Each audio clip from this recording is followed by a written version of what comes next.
Yo, what's up? Sorry for not uploading in a while. I've been kind of busy, but I really just want to come on and talk about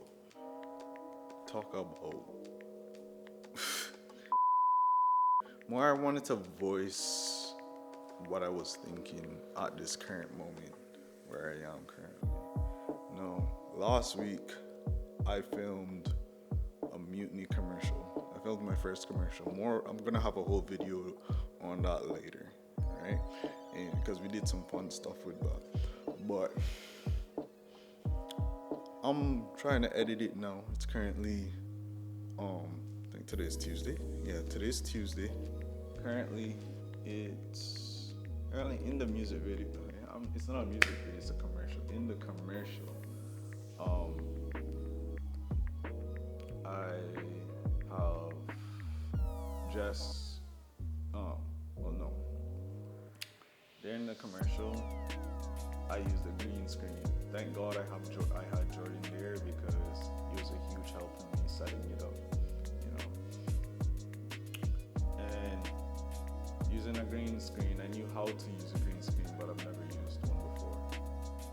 And I feel like it was a very important experience doing it when I did it, because the nature of this commercial was Josh Pearl just hit me up and was like, would you like to be a DP for this commercial that I'm working on?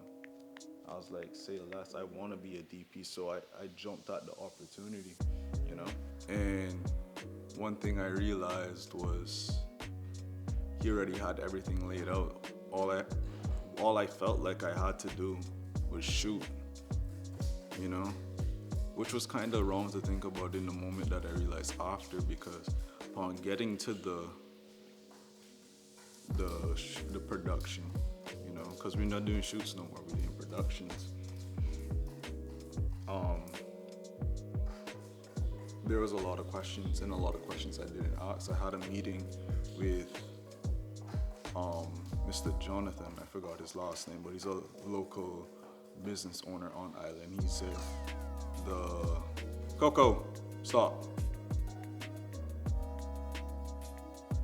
People really feel that you're a professional depending on the questions you asked, And I noticed that I began to ask myself questions. I've been asking myself different questions than I did 5 years ago when I started, but I'm bodying in a whole different league now. For what I want to do, I need to be asking completely new questions that I didn't even think of. I have to be doing things that I didn't even feel like I needed to do. And I feel like that is the main point what I really wanted to come on here and talk about. Because once you get on a location, once you start a shoot, you want to be as efficient as possible. You want to just go on and shoot.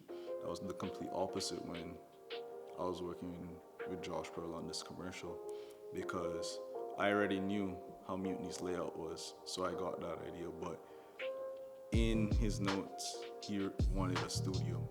I didn't know what studio he was talking about. That's a question I should have asked from the beginning. I should have scoped it out. Thankfully, the shots didn't require that much, But me, myself, I should have scoped it out beforehand. It's just something that I didn't think I had to do.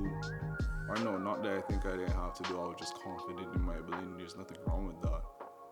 It's just that looking back on it, it wouldn't have been a bad thing to do. Honestly, it was really hit or miss. But it's not only that. I should have hopped on a call with him and fleshed out the script, the shot list. At the time, I felt like it was pretty straightforward when I got the shot list.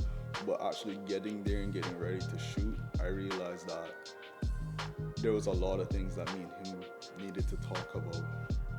And me being foolish, me being ignorant, me being lazy, because that's what it was. It was me being lazy. I should have got on a call with him and properly talk some of these things out. Because the way I had it in my head, was different the way he had it in his head. And he being the director, this being his commercial, this being his vision, and I the one just capturing that. I really should have either went to the store or got on the call by right, you know. And I'm glad that it happened with him because he's super cool, and this was like a spec thing, you know. So I don't want to say nothing that was on the line, but I don't want to be disrespectful, but it was kind of like low risk, you know. But I still went all out as much as I can, but in reality it was low risk. I knew him before, we cool, it was low risk, and I don't care who you are. I want to treat, if you ask me for a shoot, whether you're my friend, family member, or whatever, I'm gonna try to treat you like the client. And I felt like this was good because that's exactly what I did during the shoot. I treated, even though I knew Josh from Cayman Art Week, I treated him like the client in that sense. So I had that like a test run of what I would actually do on a shoot, you know?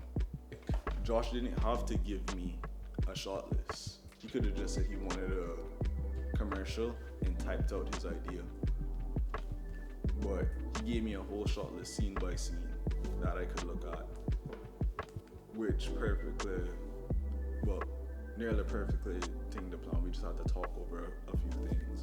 But not every client's gonna be like that. All they're gonna say is that they want a video or they want some photos, and it's your job as a creative to hi Coco, bye Coco. It's your job as the creative to take what's in their head and put it in a digital form. And I feel like your ability to do that comes with the experience, the wisdom that you've gained over time. Maybe I've been rambling on this entire time. Like Coco, say hi to the camera.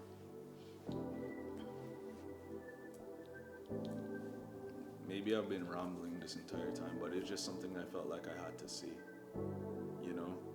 I feel like we're in the age right now where people aren't gonna hire you or shouldn't hire you based on the equipment you currently have, but what you can do with that equipment and your knowledge of how to market whatever you produce. You're not hiring cameramen anymore. They're hiring marketing teams, and as someone that wants to do this professionally, I gotta be thinking like that. I have to think like I can't just go on a shoot and have somebody point and I just point the camera in that direction. I have to be coming up with plans. I have to be having discussions. I have to pick my client's head on what they want and why they want it, and be able to guide them to a correct decision, because sometimes clients don't know what they need. They just see something cool and want to emulate it, but sometimes they actually need something else, you know? Because say, for example, a client may want a nice, cool, quick cut video, but their target market is actually elderly people, or a lot of their customers is actually elderly people. So quick cut, cool transitions wouldn't really fit for that. They might want something with subtitles and maybe a voiceover, something more reminiscent of an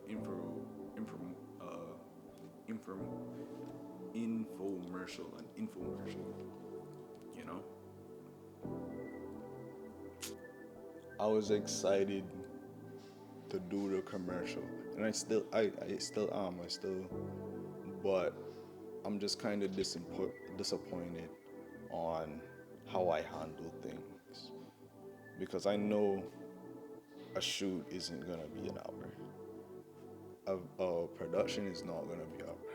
Anyone shooting, this is a message for anyone shooting video. No video production, you're gonna be there for an hour. Like, I can only think of like a few scenarios, and it's probably like interviews where you're asking quick questions, like probably like 3 quick questions. So you'll set up. If the client's there on time, you'll probably spend 30 minutes asking the questions, and you probably might have to go through them twice. You know, those are the only scenarios in which I could think of a video. Shooting a video would take an hour, but if you're working on music videos, commercials, anything of that sorts, unless you're like super efficient with your time, and probably you have stuff set up beforehand, so when you get on location, all you have to do is press record. I can rarely think of anything from what I've seen or experienced that would take an hour. Yeah. Going back to how I handle things, there's just more I should have done. The more I done, the more I did in pre-production. That's asking questions. It was really just asking questions and figuring out stuff. The better it would have been on the day. The more time it would have saved.